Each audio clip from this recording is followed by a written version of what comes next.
Hi guys, today we're going to talk a little bit on a topic that I think is important. It's only going to be useful for a select few of you, so I don't expect you to follow through this video if you just like my everyday other content. It's basically just giving out information that people don't know, and that's okay. Ahead of time, I'm going to apologize for anything that you hear in the background. I have a hummingbird feeder right here. I have roosters that hang outside my door here, and my Jackery solar generator is down here, and it kind of like the fan kicks on and you can hear the fan going. So apologies ahead of time. I have gotten multiple different emails, I've gotten messages through Facebook, I've gotten messages through Instagram, all just about kind of the North Maine woods and what their policies, protocols, all those rules are. If they don't have like the exact answer right there, they'll message me and I'll try to explain it better, and I really do try to answer those messages for you guys. I kind of wanted to put together a video on all those random rules and policies that you guys are asking, to try to clarify it for you guys before your moose hunt comes. Within the borders, going through gates, moose hunting in the North Maine woods. So let's get into it. My first biggest thing that I come across working at one of the gates for the North Maine woods is people not knowing where they are. And it's sad in a way, but it's a huge thing when you come up into northern Maine that you understand that you're going to lose service at some point. You're not going to have your GPS on your phone forever. So a huge number one thing is having a Maine atlas, a Maine gazetteer. It will get you where you need to go. Getting one that's the most updated is the best, I recommend. I've seen a lot of 1993s come through the gate. The other thing is, in emergency cases, to have a satellite communicator on you. You're not gonna have service. If something happens to someone and you need help that second, I cannot recommend more having a satellite communicator, a Garmin InReach, a Zoleo. I recently just got my Zoleo. I will leave a link down in the description bar below where you can find those. Satellite communicators, atlases, maps, stuff that's going to get you around that's not on your phone. But then again, there's Onyx. So I do use Onyx. I love Onyx. And you're able to download maps and have kind of your perimeter of where you're going to be, and then have that map downloaded so you can use it offline. It still shows you exactly where you are. They have compasses, they have tracking. I love using Onyx when I'm shed hunting, deer hunting, anything like that. So do definitely recommend using Onyx so you can get yourself out of the woods. The next thing is just touching on the North Maine woods. If you've never been here and this is kind of your first experience coming up, you got drawn for a moose hunt, you got zone 4, you want to stay in the North Maine woods, and you just really don't know what it's about, we are 3.5 million acres of privately owned land.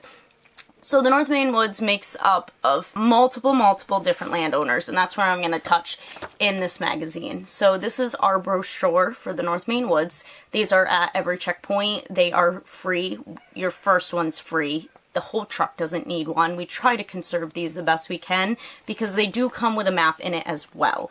So that being said, on the back of the magazine is all of the different landowners and then our land management. So the land management are basically the workers, the foresters in there managing the property for active logging, hauling, cutting, all that. That's another huge thing that you need to understand. When you are driving the roads in the North Maine woods and you have a logging truck coming down, you need to pull over and let them go by. So just know that this isn't your space, this isn't your area. You are getting permission to use this area, and that's when you go through the gates. So touching on the gates, there are multiple different gates. If you are accessing the North Maine woods, you're going to hit a gate no matter what. So when you stop at these gates, there's electronic gates and there's manned gates. If you're new to the North Maine woods and you've never been before and you're going on a moose hunt, I recommend that when you travel through, you go to a manned gate. They're going to give you more information, they're going to do all the paperwork for you, and all you're going to do is pay your fee and go on out. The electronic gates, you have to do your paperwork yourself. You have to make a phone call and talk to the people manning the cameras of the gates up in Ashland, and they will lift the gate for you to go through. It's a little bit more difficult when you have no clue what you're doing. In the magazine, all of your prices and fees are on this first page when you flip it over. If you are a Maine resident and you are just going in for the day, your fee is $11 per day. If you are non-resident and you're just going in for the day, your fee is $16 per day. That is per person, not the whole vehicle. That is per person. Now, if you are 70 and over, you are free for day use, but you have to pay for camping. If you are 18 and under, you are free all the way through. This is for resident and non-resident. Another thing I really want to touch on is disabled veterans. If you are a disabled vet, your day use is free, but we need to see proof that you are 50% and up.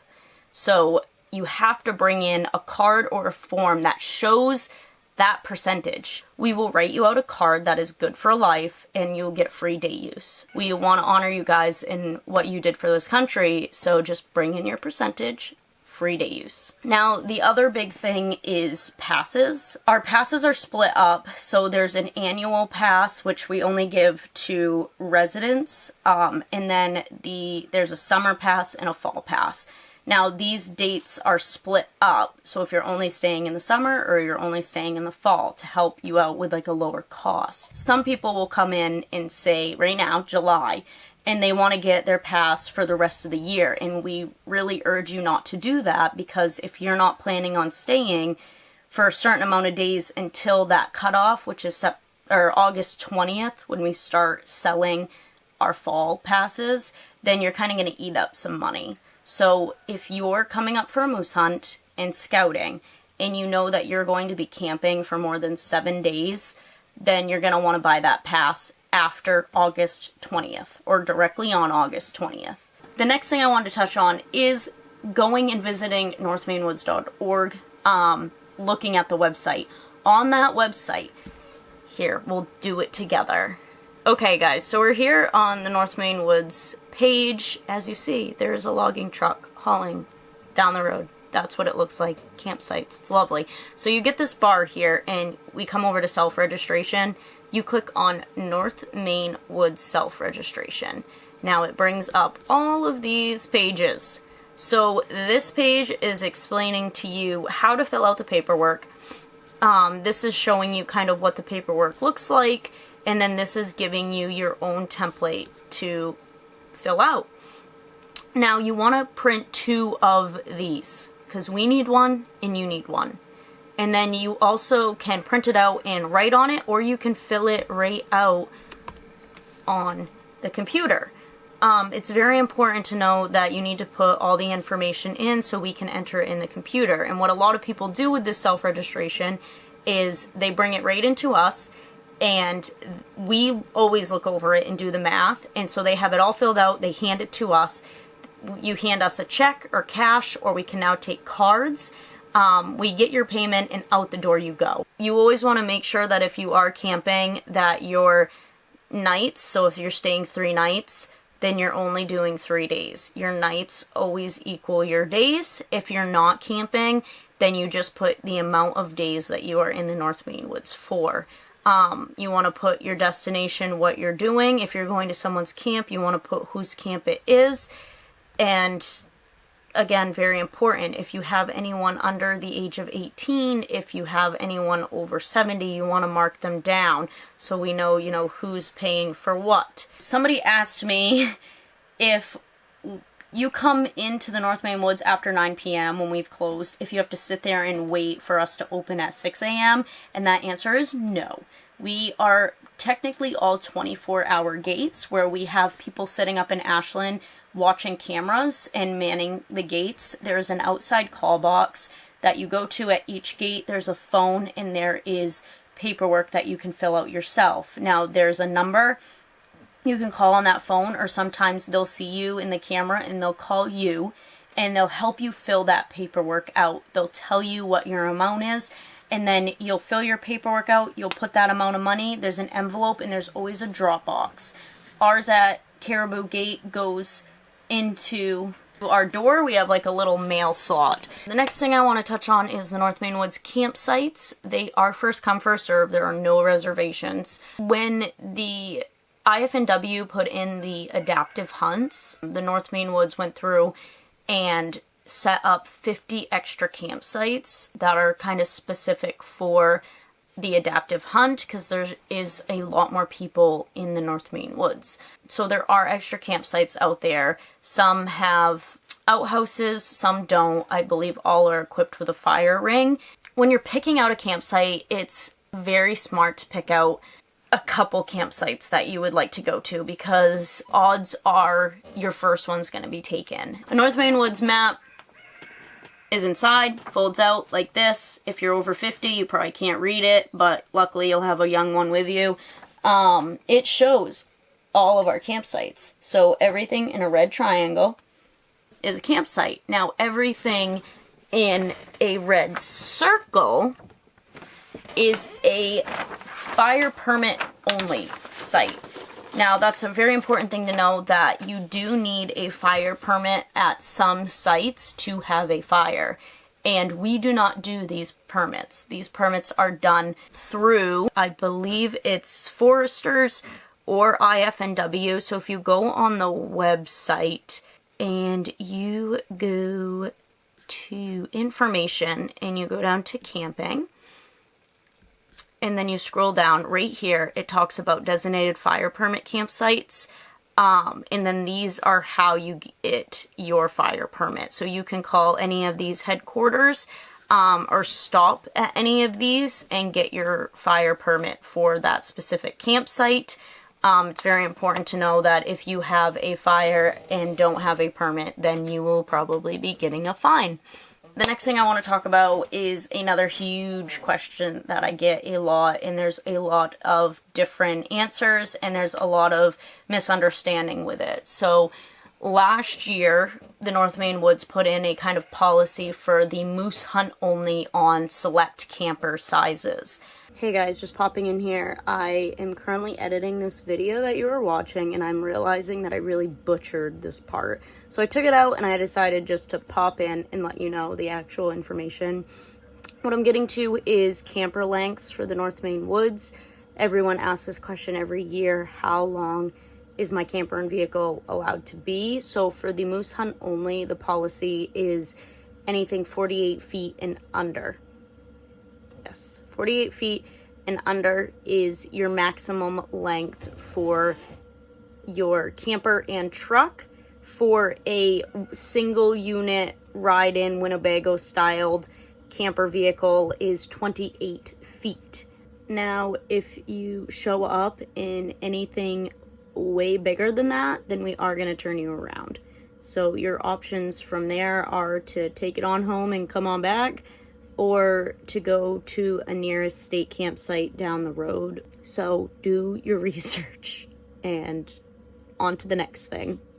Now this all gets me onto different topics, guys. Okay, I do this every day. Yes, there are a lot of people in the woods during the moose season. So campsites become full. A moose hunt is very excited to a family that's never had one. They like to bring the whole family, and then it becomes more people and more vehicles and more campsites being taken up. So a lot of people will come in and they'll say, what if I just can't find a campsite? What if I search all day and I can't find a campsite? We are big on safety first. If you cannot find a campsite and you need to, it's getting dark and you just need somewhere to stay for the night, you can pull off down a road, maybe a dead-end road, and, set up a tent for the night. You can sleep in the back of your truck, whatever you're doing. This being said, if there is no fire rings, there is no fire. No fire. No fire rings, no fire. Common sense. Bring your propane cooktop to cook your food on. A lot of people come into the woods and they skip the campsite. They go right out to the dead end and they start digging up rocks and they make their own fire pit. This is a big no. This is what starts forest fires. It's no common sense whatsoever. Just common sense, guys. Come on. Like, we're all out here to achieve the same thing. We want a successful moose hunt. We don't want to go home with fines. We don't want to go home burning down private property. We want to be respectful to these landowners and land management that allows you to use this. This is a privilege, not a right. So you need to be thankful. If you do have an adaptive hunt, if you go on the North Maine Woods website, here, we'll do it together. If you go on the North Maine Woods website and go to maps, then you can go down to adaptive moose hunt campsite maps, and this gives you coordinates to where the sites are. So some people will come into the gatehouse and we say, where are you headed? You know, what campsite are you going to? And they'll say, campsite number 19, and we have no clue what you're talking about. So what we have been doing for the adaptive hunt is we're asking, are you the northern hunt or the southern hunt? And then that's kind of where we put you at, because you have to stay within that zone. So you can go on and see all the coordinates for all the different campsites, and then I believe this prints out, but see here, they've kind of marked different campsites here. Yeah, I believe you can print this out and kind of tape it all together to see where they are. So you're coming up for a moose hunt and you've hired a guide and you're staying in a cabin with a lodge facility. Now this is a whole different price. This is also in the front of the brochure, which you can print out online. So if you look in the front page, it's commercial sporting camps visitors. We do a flat rate price if you're staying with a commercial lodge. So we'll put you in for that week, and it's a flat rate. If you're a resident, it's $30 per person. If you're a non-resident, it's $50 per person. Another question I get all the time is, no, there are no ATVs allowed up here. No ATVs, no four-wheelers, no side-by-sides, nothing. No ATVs are allowed in the North Maine Woods. And if you do bring an ATV up and come to the gate and don't know this information, we will stop you and say either you can turn around and go home and bring it home, or you can park it at the gate, go do what you gotta do, and then pick it up on your way back through. Now, outside of the North Maine Woods, still within Zone 4 or Zone 9, down on the southern part of the North Maine Woods, there's still no ATVs allowed. That is still landowner property. That's active logging, and there are still no ATVs allowed on the Golden Road, on Sias Hill Road, Granville Road, T-Loss Road. None. None allowed right there. If you're coming up to ride your ATV, go to Jackman. Another thing that we get asked a lot is on the road conditions. If stuff's passable, if stuff's been graded, how's this road been? Sometimes we don't know. Sometimes we're not traveling these roads. Sometimes people are not letting us know. But one thing the North Maine Woods is really good about doing is posting road updates. So if you follow them on Facebook or you go on the website, that first homepage, they will post any specific road updates that are not passable or that you have to detour, anything like that. So if you're planning your trip to come up into the North Maine Woods for a moose hunt, make sure you check out those pages beforehand to see if there's a specific road that's closed, if there's specific detours you have to take, anything like that. Ooh, I like this one a lot. This is a specific thing that I notice. This is just from experience. I'm not hating on anyone. People don't understand like the hours and the miles that you put on traveling through these roads up here. Perfect example is the adaptive hunts. So you are only within Zone 4 and you have your southern and your northern, and you have to stay within those zones to shoot your moose. People will stay outside of the North Maine Woods and they'll book lodges or stay at campsites outside of the North Maine Woods, and now they're traveling from that point all the way to the 490 road is where that first border is. And from us to the 490 road is about 20 miles. Like, you are traveling. So if you have an adaptive hunt and you have to hunt within that zone, I highly recommend you camp out in that zone, or you lodge very close to that zone or within that zone. Driving back and forth, and we have people do it each year, I've noticed, it's a lot on your vehicle. It's a lot on your body because you're already, you know, in this motion of hunting, but now you have to wake up a whole hour earlier so you can get to your spot. And it's just, it's exhausting. Honestly, I see people just quit so soon because they're staying outside of their boundary and they have to do all this traveling and all this extra getting up and work, and tires, flat tires, all of that stuff becomes an issue, and then they're like, you know what, it's not even worth it, I'm going home. And you just need to do that research beforehand. One of my last things I want to touch up on is just supplies. And it happens to all of us. You know, you pack and you plan for this hunt. You have your lists and your tubs, and you're just getting everything, and you think you have it all, and you get to your campsite and then you realize that you forgot something, and it's something that you need. It could be propane or more gas or eggs or butter or something like that. If you're in Southern Zone 4, there is a store that you can go to. So it was Raymond's Country Store. It's now Northeast Cary General Store. There's new owners that have taken over, and they're super nice. And they will have gas, they'll have propane, they'll have diesel, they will have free public Wi-Fi. So if you have to make a call, anything like that, they'll also have, you know, donuts and coffee and snacks and sandwiches and food and, you know, that extra supply run that you might need. So just put them, you know, on your map, circle them on your atlas. They're in Northeast Cary above Moosehead Lake. So I was just going through a couple other questions that I forgot to put down on my list. Another thing is, we do not want any out-of-state firewood coming into the state to be burnt. Firewood holds many different bugs, some that are invasive and that we don't want in our woods. We so recommend using what's around you. You are not allowed to cut down any live trees whatsoever, but the trees that have fallen down, feel free to cut up and use as firewood. And it kind of helps clean up the woods and the campsite and what's around. And lastly, I just want to say, be kind. It gets so busy during this moose hunt. There are lines upon lines. People get pissy. I understand, but be kind to us workers, because we are trying our best to just keep you all going in the flow and keep everything organized. So just always be kind.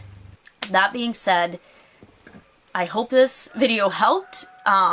If it did, then I'm glad, because it makes life easier on us. If there's any questions that I didn't touch on, then put them in the comments down below and I will answer them. And just be kind.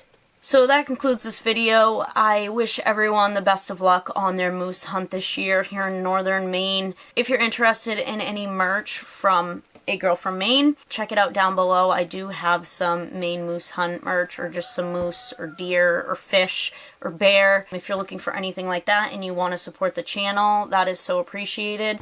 Check out the description box below for any links that can help you. I'll link the North Maine Woods website. I will link Zoleo. And I'll even link my Jackery box that I have if you have anything that you need to charge. I definitely recommend looking into the Jackery solar generators. They also come with solar panels, so you can charge it while you're out hunting. I do have a review coming up for both of those products. I just haven't been able to find the day to do it. So anyways, thank you guys for watching, and we'll see you on the next one.